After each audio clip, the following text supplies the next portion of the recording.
Welcome back, guys. So earlier I did a video unboxing and testing out the Analogue NT Mini Noir. It's Analogue's newest FPGA HDMI NES clone console. And in that video, I did mention there is a Jailbreak firmware available for it that allows us to play a bunch of different consoles, and how I would follow back up and do another video on that. So that's where we are today. I'm not going to waste any of your time. We're going to do this process together, test out a few games, see what we can do here. So I will put a link in the description directly to this GitHub page to make it easy for you. As soon as you get here, you're going to go ahead and click this green button right here that says code.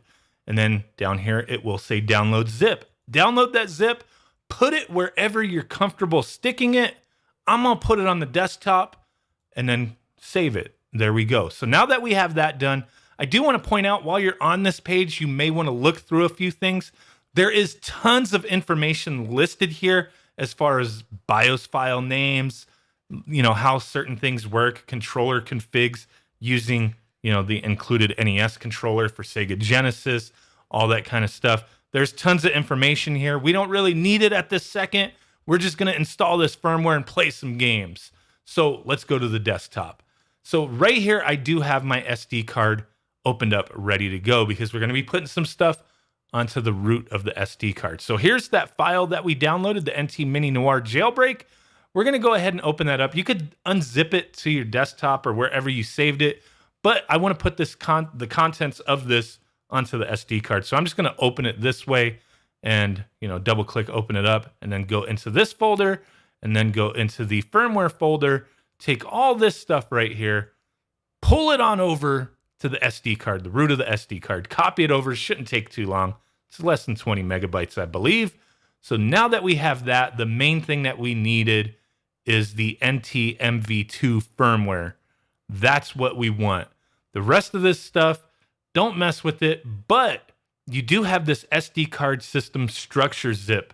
Now, if you want to have this pre-set up to know exactly where to dump your games, you can go ahead and unzip that here. So that's what we're going to do real quick. We're using 7-zip. I don't know what you're using, but that's what I'm using. We're going to extract here because I want those folders directly onto the root of this SD card. So give that a second, and I'll show you what's up. So now we have a folder for all the different systems that are supported. So we can go ahead and put our ROMs for Game Boy into GB, Game Boy Color, Genesis, so on and so forth. You also have your copy NES here with the plugins and whatnot. Now, the other thing that you have to keep in mind is the BIOS folder. If there are any systems that require a BIOS, you're going to want to name them specifically what it mentions in this README file or on the actual GitHub. There's a lot more information concerning this on the GitHub, but this is where you'll drop your BIOS files, just right here, if the system needs it. Most of them don't, but there may be a few that do, so keep that in mind. Now, we have everything on the root of the card. Like I said, this firmware bin is the most important thing at the moment. So we got that set up. We're going to go ahead and take this SD card out of our computer, plug it into the side of the NT Mini Noir while the system's powered off. Make sure it's powered off, and then power that bitch back on, and then just sit back and relax. I've already done this. It took a few minutes, about 3 minutes, probably exactly 3 minutes. The little tiny light on the front of the system will flash red over and over and over again. It'll go solid red after a while. Don't do nothing. Just leave it alone. Like I said, it'll take a few minutes. Nothing will be displayed on your screen while it's doing this, so don't get scared. Now, once it's done, the system will reboot. The light will turn white or whatever color it's set to, and your system will be updated to the jailbroken firmware. So now once that is done, you will now have this cores option here. So once you click that, you're going to be greeted to all the different systems you can play. Like I said earlier, if you use that little SD card folder structure, you could put all your ROMs into those different folders, and then now you'll be able to play them. So let's go ahead and test a few things out. I've already got my ROMs on some of these systems here. The one thing I do want to point out is Game Boy, for example. If you go into this core and you want to play Game Boy Color games, if the Game Boy Color game doesn't support the original Game Boy, it's not going to allow you to play it. You're going to have to go to GBC. That's Game Boy Color right there. Just one little thing I wanted to point out. But let's go ahead and test NES real quick. So hit an A, or that's what I have set to my confirm. You'll get this little message just saying to make sure you go back to the menu if the game needs to save. If you just power the system off, the game will not save properly. So there's that. So I have my folders here with all my game ROMs in them.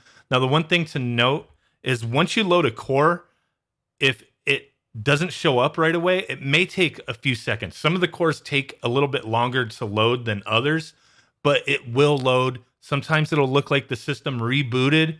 The light will go off, the screen will disappear, but it'll just take a second or two, come back on, you'll be in that core. Now, once you're here, even in this area with the folders, as long as you're in that core, if you press start, you will have options for that specific core. There will be these core options. It'll be different depending on which system you're in. So this, for example, won't be the same as what's in Game Boy, but you will have those different options. You can mess around with video and audio, and it will reflect that core that you're in. So here we go. Let's just go ahead and jump into a game real quick. So there we go. Adventure Island. What was it? Adventure Island 3? Playing just like it should. This thing supports, like, it looked like it supports pretty much all of the mappers. So specific information on the mapper support or any quirks that are involved will be listed on that GitHub page. So there we go, NES. I'm going to go ahead and hit down and select. It's going to take me back to the game select screen. If I want to play something else, I can just load it and it'll pop up just like normal. So now if we want to exit this core, all we got to do is get back to this menu and hit B a few times, and it will prompt us that we're about to leave the file browser. Hit A to go ahead and exit. It'll close the game, and now you can go ahead and choose a different core or run a cartridge, right? So let's go ahead and check out Genesis. Why not? So Genesis was one of them. It took about 3 seconds to boot up, and it looked like the system had turned off and turned back on with the little light on the front. So here we go. Let's go ahead and find something of interest, I guess. So there we go. Using an NES controller, it does map the C button for 3-button games to select. So if you want to play Genesis games, it would probably make more sense to use a 8BitDo M30 controller or a Super Nintendo controller. You got more buttons. So there's that. This is looking great. That's pretty cool, man. Genesis on a NES system. It's an FPGA system, so a little different. But there we go. That is pretty cool indeed. Getting a lot of bang for your buck. I mean, it's a lot of bucks, though. Who we kidding, man? It's an expensive-ass system. But there's that. Let's go ahead and exit out. Go back to cores. Sometimes this does lag for a second, I noticed. So go in the Game Boy Color. Let's test something real quick.